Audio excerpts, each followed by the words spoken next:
أكبر الله أكبر الله أكبر.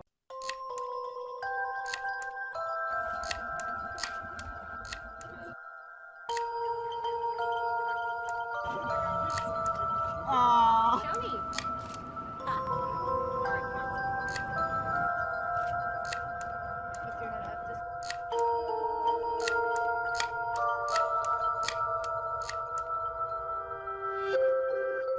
Assalamu alaikum. My name is Nicole Queen, and I converted to Islam 3 years ago. I grew up in close to Louisiana, the border of Texas and Louisiana, and when I was 8 years old, I moved south of Dallas and grew up in a really small town there. Most people can't even find it on a map. We had about 48 kids in our graduating class, and so when we were growing up, we went to a fundamental Baptist church. So I kind of am very thankful to them because they built a really strong foundation of religion inside of me. And since the religions are so close, Islam and Christianity, it was like home away from home, like to come to Islam. Nicole Queen and her husband Hassan live busy lives, working in the heart of Dallas, Texas, the largest non-coastal city in the United States. My parents, they weren't really as religious. They were more free thinkers. Like they believe in God and they love God and they're close with Him. But they're like typical American people where they don't really live their life for God. You wouldn't see it like in their daily routine. But my grandparents were definitely a lot more religious, and so we had a pretty strong foundation already instilled in us. I was a photographer here in Dallas, and most of the jobs that I got were at nightclubs because I was an event photographer. I was kind of like the paparazzi almost. We had to take all the pictures that showed up in the magazines that kind of told you who was in this party and who was in that party as far as celebrities or athletes or any famous people that were in town. You can imagine like it was a really crazy lifestyle. Constant having to be at a party. Everything you did was at nighttime. You usually slept most of the day. And really not a peaceful lifestyle at all. Because I had still a little bit of that urge for God in me from growing up like as a Baptist, I felt a lot of emptiness like living that kind of life. It was like daily you are surrounded by people that are greedy, I guess I would say. They are definitely kind of wound up in themselves, and I was always talking to my friends like, I want some peace, like I want to feel like I have a better purpose, that this isn't it. I'm just around a party all the time. Life's a big party. And I definitely didn't feel like life was a big party. So they would always tell me, you have an awesome life. People want to be like you. You get to go to things that people have never been to, and you get to be around all these producers and publishers and everything. But when you're around that all the time, it's kind of scary. You look at people and you think, nobody cares about anything. Nobody cares about anything important. They don't even really know what's going on outside of their little bubble that they live in. I used to kind of try to read my Bible. I would try to do a little soul searching and figure out like what is it that I'm looking for. And I would have nightmares at night, just where I'm just searching for something and it's like I can't find it and I'm always running towards something. I knew people that were Muslim, they didn't really practice Islam, so I was around it. I was exposed to it a little bit, I had friends that didn't drink. I knew people that were just a little different, and you would ask them like, how come you don't want to go here or there? And they would say, oh, I don't hang out at those kind of places. I'm Muslim. And one night after a photo shoot, I was going to meet up with my friends, and I also met who's now my husband, Hassan, and he was kind of going through the same soul searching too. When I met Nicole, we met in a outside like lounge, and I was practicing Islam, but not completely the way I should be practicing Islam. And Nicole, when I met her also, she was looking for peace in her life. So by the time when we met, we were able to relate to many things together toward better ourselves, to be a better person. We would talk to each other all the time about what we were looking for in life, about what we wanted to be, and how we wanted to be different than what we were now. I kind of talked to Nicole about Islam, at the same time remind myself about my religion and what kind of person we need to be. So I was telling Nicole about how to go to classes in the mosque and to learn more about Islam. And same time for myself, I tried to get more closer to my religion.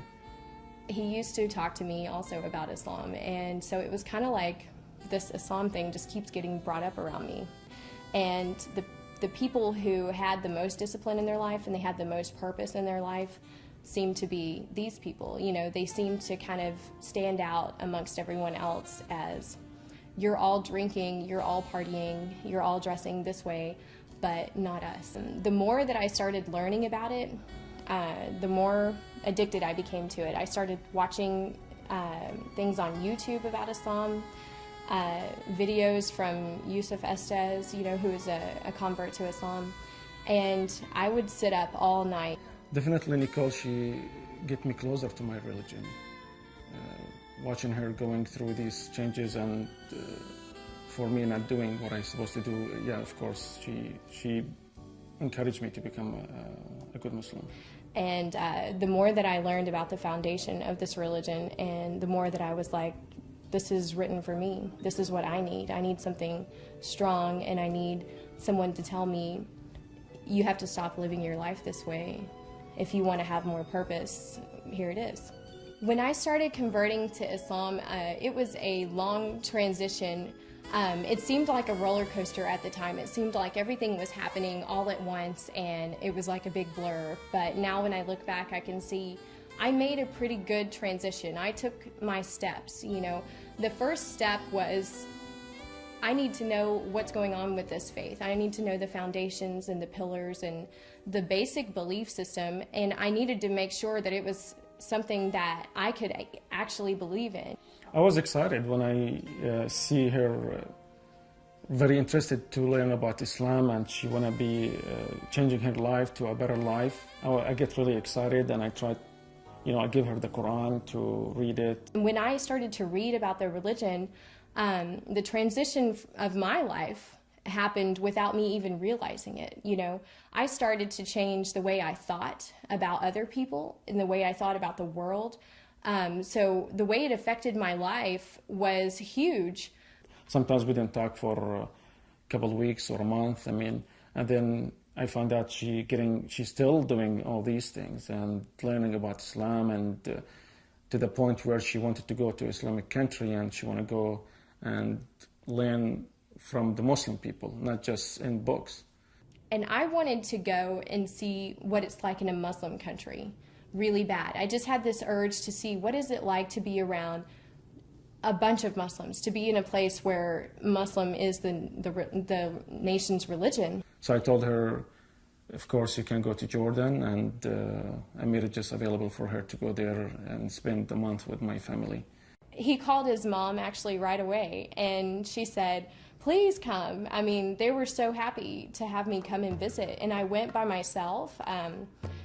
And I took a bunch of clothes that are typical for a hijabi girl to wear. And at the time, I thought of hijab as something that you have to earn. Like, you have to study Islam for a long period of time before you can wear the hijab. Like, that's what I thought. I thought, I'm never going to get to that point. It's going to take me a long time to ever be like those women, you know. I thought it was like a rite of passage. And so I went there with some scarves and some long skirts and hijab-style clothing because I thought, okay, it's a Muslim country and everyone's going to be dressed like this, so I don't want to, you know, insult anybody. And when I went there, I saw 40% of the country doesn't cover. They don't wear hijab. I wanted to show respect to the family that was hosting me, and the women in the family wore the hijab. Well, most of them wore it, and so I thought, well, I'll wear it when we go around town, and when we go out of the house, I'll put hijab on so that I kind of blend in and don't draw extra American attention to myself when we're in this country. And so I started wearing it while I was there, and I would just wear it every day, and I was there for a month.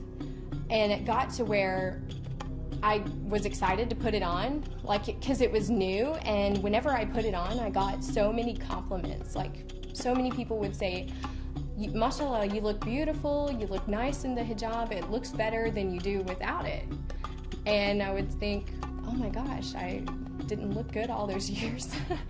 So I would just keep wearing it every day. And when it was time to come back to Dallas, I was really nervous because I didn't think I'd be able to take it off. And I was like, what am I gonna do when I get home? I wanna keep wearing this, but I haven't told anybody because I didn't decide to wear it when I left to go to Jordan. And when she came back wearing the hijab, I was happy, but I didn't tell her that. So I came back and I told my friends and I told Hassan, I don't think I can take off this hijab. And they said, are you sure? I mean, it's a big step. What are you gonna tell people? And I said, I don't know, I just can't take it off. And so I didn't, and I've worn it since then. I knew that a girl wearing hijab doesn't belong in a nightclub, and that's not respectful either to the other girls that wear hijab, because you're making a public display of your faith. So if I bring God with me into a nightclub, then I'm not showing him respect. So I knew, okay, you've really done it now. Now you're gonna have to stop shooting inside nightclubs. You're gonna have to change your career. And this is a business that I had built from nothing and was now very popular and was the top person to hire to shoot these events. So I was really worried about that. And I started turning down more and more jobs that people wanted to hire me for that were inside of a club or a bar. Of course, she changed the way she sees things, her clothes, her friends, her job. I went back to what I loved, and I said, I'm gonna do what I was born to do, and I'm a photographer. I've been a photographer since school. I mean, this is what I've always done, and this is what I did when I was a kid. So I made a new portfolio. I just started from the ground up. I had done it before, so I was like, I can do this again. And I made a clean portfolio, and none of the images that I would do ever again were going to be women scantily clad, you know, and pictures of people drinking and partying and things like that. And so I made a new portfolio of happy things like weddings and charity events and political events. So I was still shooting what you would consider celebrities, but in their respective times, in the daytime, not at night when they're kind of letting the claws come out. So I changed my business and it grew from there. And now with my hijab on and my new way of shooting and my new kind of outlook on photography now, I am busier than I ever was when I was just flaunting myself. So I don't know if that's a gift from God or what, but my business has grown double since then, and I'm thankful for that. And everything that I shoot now, I feel proud of. I feel like I wouldn't be embarrassed to show this to my grandmother. I mean, as a Muslim man, I wanted someone really be strong when they make their decisions. And the steps Nicole, she went through, they were really huge changes in her life. And I needed someone to just show me you can change yourself. So when I saw the changes she's making, the way she used to dress and now how she's dressing and what kind of people and opportunities she had before she converted, and she put all that behind her, that was really very interesting and very important for me.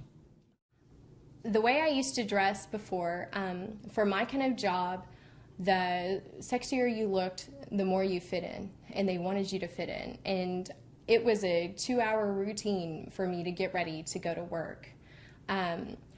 when I started to get closer with God and I started to have more respect for myself, covering up was like God is saying, since you have left this life that most people want to come to me, I'm going to give you back your virtue.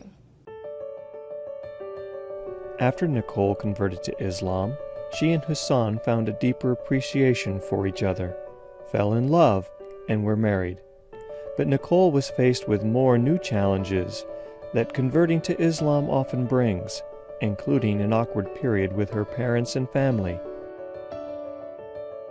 When we were getting married, they didn't know how to feel. They didn't know, like, is she doing this because of that man? They didn't really know my husband that well. And they were questioning everything. Like, did she do this for this guy? They kind of took it really hard, and it was a struggle for them. But so when we got married, I think that was really hard for them, and they felt like, we can't support this, we don't want to be there, and we don't want to support this. And I think that now maybe they wish that they wouldn't have been that way, because now they love my husband. They think he's great. He loves to do everything that they want to do. I used to think that one day she's gonna say, I'm not gonna be Muslim anymore. This is too complicated for me. I used to think that more in the beginning of our relationship, like right after we get married, but now I feel more comfortable about it. I feel she has a strong belief about her religion, and she's not gonna just drop the ball and walk away. So this is too complicated for me. I feel like we are definitely a team when it comes to keeping each other with our religion. We have to keep each other on the right path, and I think that's kind of one of the big purposes of a Muslim married couple, is that you keep each other on this direction whenever we're facing different challenges, because you are going to face challenges living in America and then trying to live as a Muslim. So we help each other kind of resist the temptations that we face.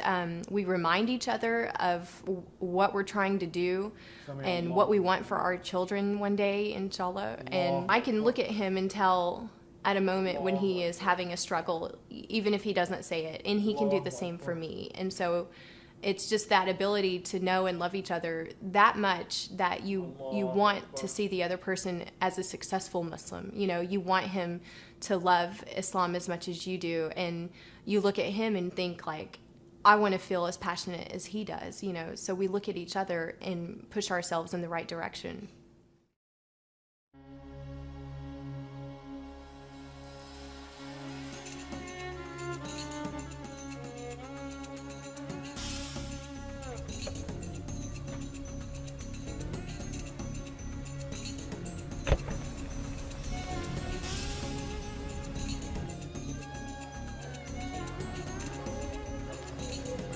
This is the main foyer area for the Islamic Association of North Texas.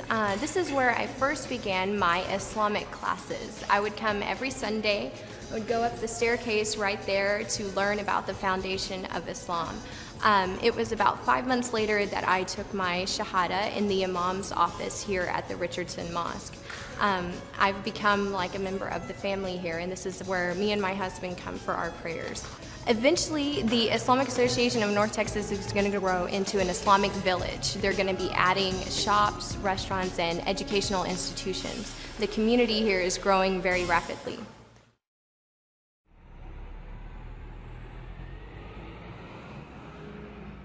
Daily, we probably don't live the typical life of a Muslim couple. We're usually not home together having a big meal every night and things like that. We usually have something that we have to work on. I would say it's a little different than the typical Muslim family who's home together a lot and who kind of has, like, it's a little easier lifestyle that they have compared to ours. Everything that we do, we make a decision like, is this what God would want us to do? Is this where He'd want us to be?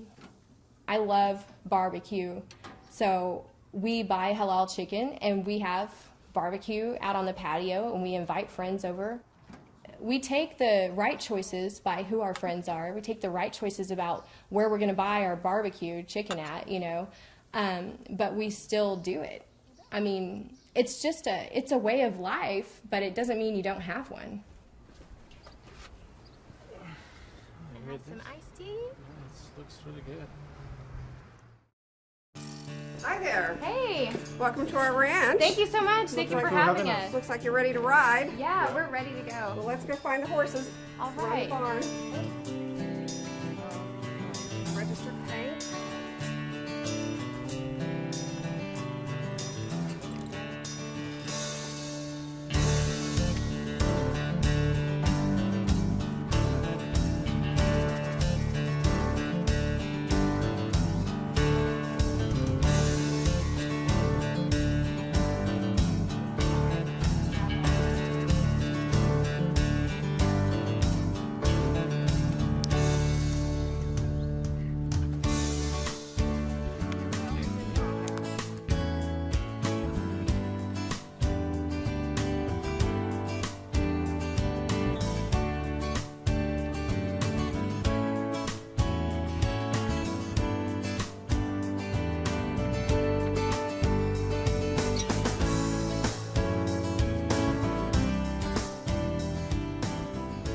I don't miss out on anything that a Southern girl would get to do, you know, like I do everything that I would have done before.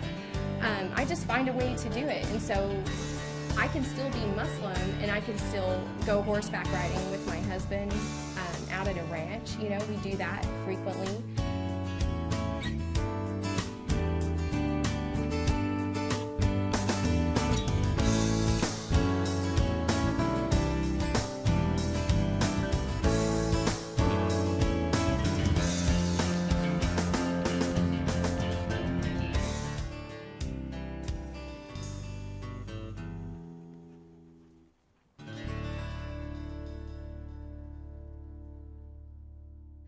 I think that in Islam, something that sets it apart from other religions is the ease of it, the simplicity. And I know that may sound strange to some people because they would think Islam is not easy. Look at how difficult your life is, you know, with this religion and how challenging it is. But the simplicity that I'm speaking of is when you need to make a decision, and when you're going somewhere, and when you're buying clothing to wear, and when you walk out the door, Islam helps you to make the decision to respect yourself. I think that Islam takes you and your personality and it washes it off. When I became a Muslim, it was like somebody gave me a bath. It was like what Christians follow is a baptism. I think that in Islam, like I said, it's kind of like you wake up from the nightmare that you were living and you get to wake up and live the life that you were meant to live. So besides the photography, I tried to give back a little bit to the community and to the people about converting to Islam and about being an American Muslim. So what I thought of was all of the different challenges that I had faced when I was converting, and wanted to create a website that would help people who were also going through those same difficulties. So one of the biggest challenges that I faced when I was converting was finding my identity. As an American Muslim, you don't really feel a lot like an American anymore. You feel like you don't quite fit in with your friends and family the way that you used to. When you're also on the other side as a Muslim, you're still not the same as they are, not the same as a person from a Muslim country, and you may not look or act the same way that they do. So you kind of feel like, where do I belong? So I made another site, and it's a blog page that helps define a little more of the Muslim American identity. So I have articles and stories and videos on there just describing who we are as American Muslims, because my goal with that site is to give us a more positive representation and to make it to where the first thing that someone thinks of when they think of a Muslim is going to be completely different than what they think now. I find that here in America, I know that people think it must be hard to be a Muslim that's an American living in America. And I did find out what it's like to be treated different, to be looked at by your own people as somebody that's foreign. And I am very proud to be American. I'm all about being an American and being a Muslim. This is a faith. It's a religion. It's not a race. It's not, what color of skin I am. It's not anything like that. It's just a faith that I follow. It's a lifestyle that I live. So I kind of feel bad for people when all that they know is completely wrong from what we stand for. Assalamu alaikum. Sisters, thank you so much for coming. And so I really devote a lot of time and a lot of energy to speaking out to people about being an American Muslim and about how this is a different aspect. This is a different aspect of Islam than they've ever seen. This is people who only know and only live the faith. I converted to Islam 3 months ago, and I came today to hear Nicole's lecture just regarding life without Islam as a reminder, what life was without it. Everything that she said, I couldn't relate, because I understand what cultural norms there are here in the West, and how it contrasts with, the ideals of the religion. Hello, welcome to Getaway. Thank you. What would you like to drink? Yeah, I'm gonna have iced tea. Okay, and for you, sir? Diet Coke. Okay, great. Thank you.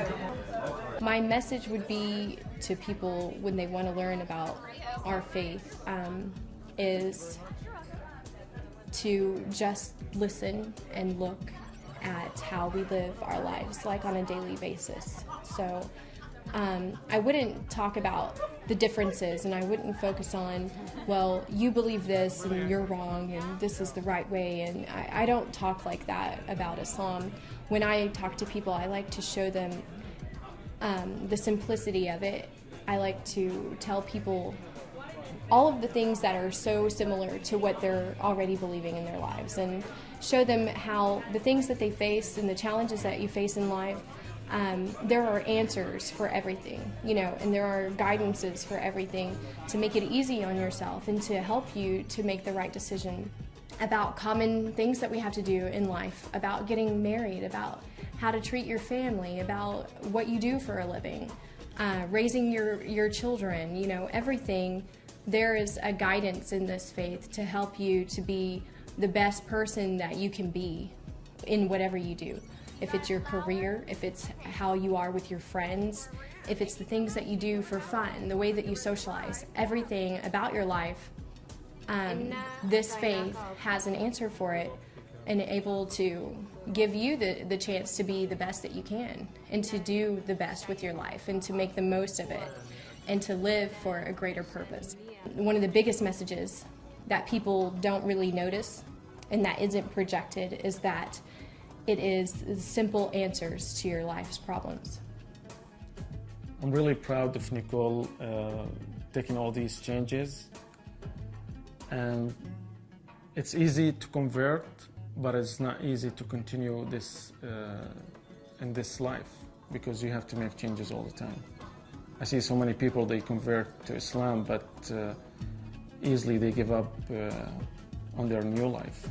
So I just want to say I'm so happy and proud of Nicole.